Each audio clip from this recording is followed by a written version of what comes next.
Ayan guys, i-ano na natin. Ilalagay na natin dito sa Pyrex yung ating pangbibingka.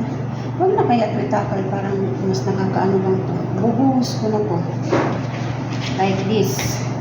O diba, mas madali. Napakahirap pa tayo sa takal-takal. Baliktad. Ayan. Ayan natin. Ibusin natin yan.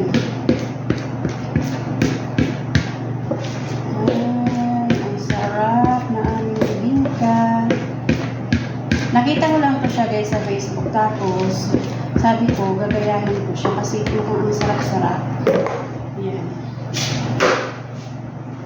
Diba? Ayan o. Ayan, ready for oven. Ayan guys. Wala.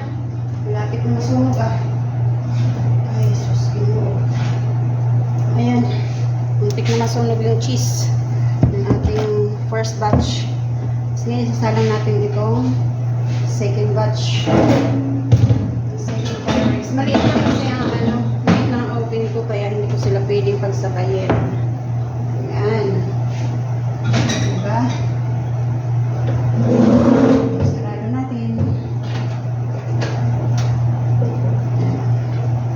Ayan na guys. Maganda naman siya, kaya lang na ano lang yung aking cheese. Ayan. Medyo nasunog lang ng konti. Hindi naman siya sobrang sunog talaga. Ayan. Okay na siya kasi pag pinusok mo siya, hindi na siya didikit. So, luto na siya. I-update ko kayo ulit mamaya guys sa isa yung ating second batch pag nagawa na. Thank you. Ayan na guys. Ayan na yung pangalawa. Ito. Bale, hindi ko na siya, kung kailan inilabas ko sa oven, saka ko na nilagyan ng cheese kasi yung dyan kanina nasunog. Ayan o, yung brown nag-ano siya. Na muntik mangitim. Tapos, yan, may bawas na siya. Kinainan na namin. Hindi na nakapag-antay kami kasi natakam na kami eh.